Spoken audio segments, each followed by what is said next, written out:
As you know, I went on with the New York Times and gave an interview to Lulu Garcia Navarro over there a couple months ago. And, I liked her. She was a nice person, but she was just so not getting it about like where news is going. And she's part of a dinosaur model.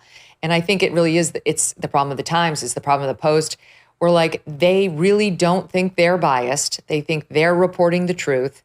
They wouldn't hire somebody with a resume like mine, either when I started at Fox or now, because they think they know better. And they think if they hire kids from these elite so-called universities, they're going to get truth tellers, and that not owning your bias is really important to projecting and even maintaining objectivity.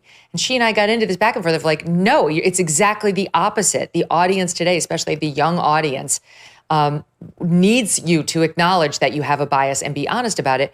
We pulled some of the discussion. Here's a taste of it. I think you're right that there is some way that we are seeing things or discussing something different, right? I guess what I'm trying to understand is what are the rules of this new world that you are inhabiting? Are you sort of making them up as you go along and you're sort of seeing what it is, or do you adhere to some of those old values that you used to embrace? The only way one succeeds in this medium is by violating all those rules that we used to have in journalism, where you don't really talk about yourself at all. You don't talk about your opinions. You might have a bias. Your only goal is to hide it, not to own it and then get past it with the audience. It's just a whole new world. And it's okay. We used to be much more partisan and openly partisan in our journalism and our media, 100+ years ago, and we survived that just fine.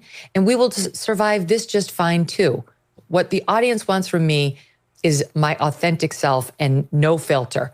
What they can smell from a mile away is a phony. So they have no problem with me endorsing Trump, even if they don't like Trump. What they would have a problem with is me pretending I don't have a horse in the race and going out and trying to deliver the news as though I'm completely objective and I'm just as open-minded to Kamala as I am to Donald Trump. She thinks that the Times is fooling people.